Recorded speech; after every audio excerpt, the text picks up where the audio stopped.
सभी साथियों को नमो बुद्धाय, जय भीम।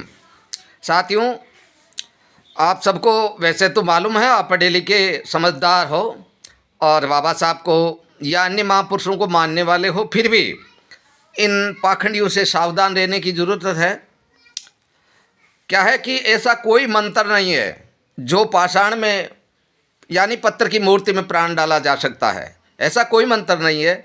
और मैंने प्रधानमंत्री से आग्रह भी किया, भाई ऐसे ऐसे लोग हमारे देश में हैं जो पत्थर में प्राण डाल सकते हैं, तो देश के लिए बहुत ही ये कारगर साबित होंगे। ऐसे लोगों का भारत सरकार सूची बनाए और सूची बनाकर जो बॉर्डर पर हमारे सैनिक देश के सुरक्षा में लड़ रहे हैं, हर बटालियन के साथ एक प्राण स्पेशलिस्ट को वहां रख दें। और हमारे देश में जितने हॉस्पिटल है, सभी हॉस्पिटल में हर स्पेशलिस्ट डॉक्टर हैं, लेकिन प्राण स्पेशलिस्ट डॉक्टर किसी हॉस्पिटल में नहीं है। तो हर हॉस्पिटल में एक प्राण स्पेशलिस्ट डॉक्टर भी रख दे। और ऐसे अपराधियों को कहाँ होना चाहिए? तो मोदी जी को ये काम तो करना चाहिए ना, कि जो राम को लाया है हम उनको लाएंगे। अगर वास्तव में राम भगवान हैं, उनको लाने वाला कोई है क्या? और उन्होंने शपथ लिया कि हमें मंदिर नहीं चाहिए, हमें विद्यालय चाहिए। और मैंने जब पटना में होर्डिंग लगवाया, मंदिर का मतलब मानसिक गुलामी का मार्ग और स्कूल का मतलब जीवन में प्रकाश का मार्ग। अब तय करना है कि आपको किस ओर जाना है। आपको बिहार में हमसे मीडिया वालों ने पूछा कि राम में प्राण प्रतिष्ठा होने वाला है, उस पर आप क्या कहते हैं? तो मैंने जवाब दिया, अभी तक राम बिना प्राण के थे क्या? सारे मीडिया वालों ने कहा कि आरजेडी विधायक का विवादित बयान, ये विवादित बयान है क्या? और मैंने प्रधानमंत्री से आग्रह भी किया, भाई ऐसे ऐसे लोग हमारे देश में हैं जो पत्थर में प्राण डाल सकते हैं, तो देश के लिए बहुत ही ये कारगर साबित होंगे। और ऐसे लोगों का भारत सरकार सूची बनाए और सूची बनाकर जो बॉर्डर पर हमारे सैनिक देश के सुरक्षा में लड़ रहे हैं, हर बटालियन के साथ एक प्राण स्पेशलिस्ट को वहां रख दें। और हमारे देश में जितने हॉस्पिटल है, सभी हॉस्पिटल में हर स्पेशलिस्ट डॉक्टर हैं, लेकिन प्राण स्पेशलिस्ट डॉक्टर किसी हॉस्पिटल में नहीं है। तो हर हॉस्पिटल में एक प्राण स्पेशलिस्ट डॉक्टर भी रख दे। अगर ये लोग हमारे सेना में और हॉस्पिटल में जिनका मृत्यु होता है उसमें प्राण नहीं डाल पाते हैं, तो आप समझिए कि ये लोग पूरे देश में अंधविश्वास फैला रहे हैं, पाखंड फैला रहे हैं, मनुवाद फैला रहे हैं। और अंधविश्वास और पाखंड फैलाना कानूनन अपराध है। और ऐसे अपराधियों को कहाँ होना चाहिए? तो मोदी जी को ये काम तो करना चाहिए ना, लेकिन करेंगे नहीं। आज भी वो कह रहे हैं और पूरे देश में चल रहा है कि जो राम को लाया है हम उनको लाएंगे। अगर वास्तव में राम भगवान हैं, उनको लाने वाला कोई है क्या? और राम राज के बारे में आप लोगों को पता है क्या? राम राज में एकलव्य का अंगूठा काटा गया और शंभुक का हत्या किया गया। वध नहीं कह सकते हैं, शंभुक का गला काट करके हत्या किया गया। और शंभुक था कौन? हम जो यहाँ बैठे हुए हैं, हम ही लोगों के समाज का शंभुक थे। और उनका दोष क्या था? वो शिक्षा प्राप्त कर रहे थे और शूद्र समाज को शिक्षा देने का भी काम कर रहे थे। तो क्या शिक्षा देना अपराध है? और शिक्षा देने पर कोई दूसरा नहीं, राम ने ही हत्या करने का काम किया। क्या वो राम ओबीसी SC ST का हो सकता है? क्या हो सकता है? तो हमें समझना पड़ेगा। और उसी मनुस्मृति में लिखा हुआ है कि महिलाओं और शूद्रों को शिक्षा प्राप्त करने का अधिकार नहीं है, महिलाओं और शूद्रों को धन दौलत संपत्ति रखने का अधिकार नहीं है। मैं सोच रहा था कि ये जो शूद्र हम 90% के लोग हैं, उनको ब्राह्मणों ने शिक्षा से वंचित किया, धन दौलत संपत्ति से वंचित किया, समझ में आ रहा है। लेकिन संपूर्ण महिलाओं को उन्होंने क्यों मतलब कि शिक्षा और संपत्ति से वंचित किया? और संपूर्ण महिलाओं को जितने भी ग्रंथ उनका लिखा हुआ है, सभी ग्रंथों में अपमानित किया गया है। चाहे रामायण ले लीजिए, महाभारत ले लीजिए, यानी जितनी भी ग्रंथ है, और मनुस्मृति में तो इतनी अपमानित किया गया है, एक नारी कभी स्वतंत्र नहीं हो सकती है।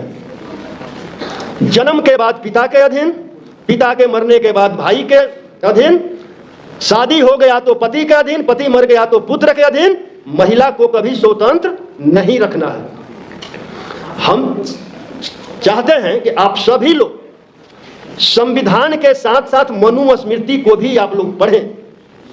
मनुस्मृति उन लोगों का लिखा हुआ है जे लोग आज राम को लाना चाह रहे हैं, राम को ला रहे हैं, और 24 में चुनाव के बाद मनुस्मृति लाना चाह रहे हैं। मनुस्मृति में जो है 4 वर्णों में हमें बांटा गया है। सबसे ऊपर ब्राह्मण, जो ब्रह्मा के मुख से पैदा हुआ है। और जिन ओबीसी एससी एसटी के लोगों को यह भ्रम है कि ब्राह्मण ब्रह्मा के मुंह से पैदा हुआ है, उनसे हम आग्रह करेंगे कि सभी लोग ज्योतिबा राव फूले का गुलामगिरी पढ़े,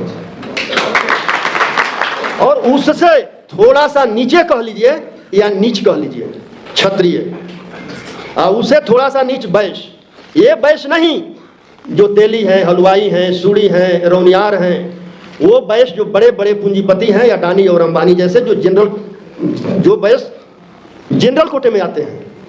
और बाकी चौथा वर्ण जो है, जो पैर से जन्मे, हम सभी ओबीसी एससी एसटी के लोग हैं। ऐसा हो सकता है कि एक बाप का 4 पुत्र हो, कोई सर्वश्रेष्ठ हो और कोई नीच हो सकता है क्या? तो हम फिर से दोबारा नीच न बने, उसके लिए भी केंद्र में बैठे सरकार को 24 में हमें सबको एक होकर के मिटाना पड़ेगा।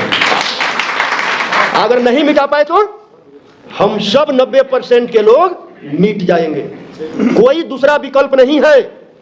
और जो हमारे ओबीसी एससी एसटी के लोग हैं, जो हमारे बीच आएंगे, जो उनके गोद में बैठे हुए हैं, उनके लिए ही काशी राम जी ने चमचा युग लिख दिया।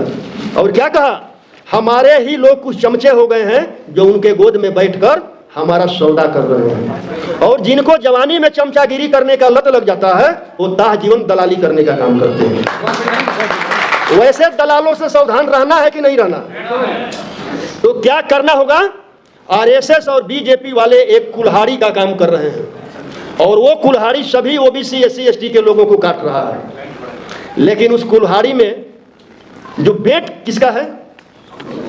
अगर बेट को ही निकाल दिया जाए तो कुल्हाड़ी काम करेगा? तो निकाल दीजिए 24 के चुनाव में उस बेट को ही कि कुल्हाड़ी निष्क्रिय हो जाए। न बेट रहेगा न कुल्हाड़ी हमें काटेगा। और जो जयंती है सावित्री बाई फूले जी का और फातिमा शेख जी का, अवंती बाई लोधी जी का, तो शिक्षा के क्षेत्र में मैं भी जो है 7 जनवरी को सावित्री बाई फूले का मैं डेहरी ओम सोन में जयंती मनाया था। उसमें लगभग 25-30 हज़ार लोग आए थे, और महिला और पुरुष का बराबर हिस्सेदारी था। क्योंकि मैंने सबको आग्रह किया था कि जो भी आए अपनी पत्नी को लेकर आएंगे, क्योंकि जब तक महिला में बदलाव नहीं होगा, सामाजिक बदलाव संभव नहीं है।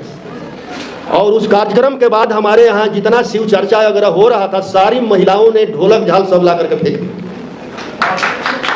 और उन्होंने शपथ लिया कि हमें मंदिर नहीं चाहिए, हमें विद्यालय चाहिए। और मैंने जब पटना में होर्डिंग लगवाया कि स्कूल का मतलब, मंदिर का मतलब मानसिक गुलामी का मार्ग, स्कूल का मतलब जीवन में प्रकाश का मार्ग। जब मंदिर का घंटी बजता है तो हमें संदेश देता है कि हम अंधविश्वास, मूर्खता एवं पखंडता की ओर बढ़ रहे हैं। और जब विद्यालय का घंटी बजता है तो हमें संदेश मिलता है कि हम तर्कपूर्ण ज्ञान, वैज्ञानिकता और जीवन में प्रकाश की ओर बढ़ रहे हैं। अब तय करना है कि आपको किस ओर जाना है।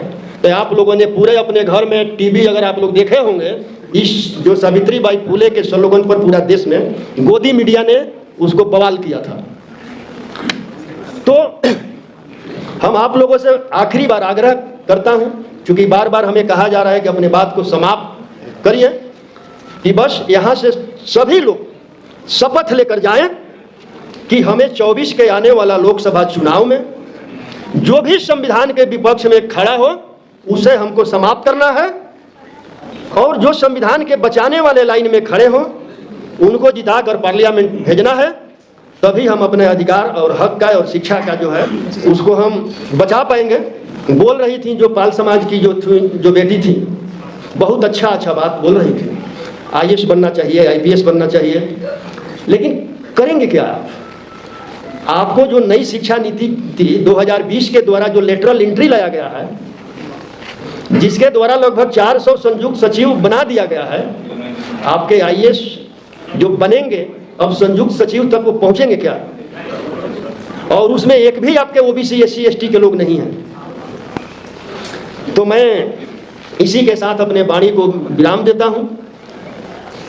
जय बुद्ध, जय भीम, जय मंडल, जय संविधान, जय OBC।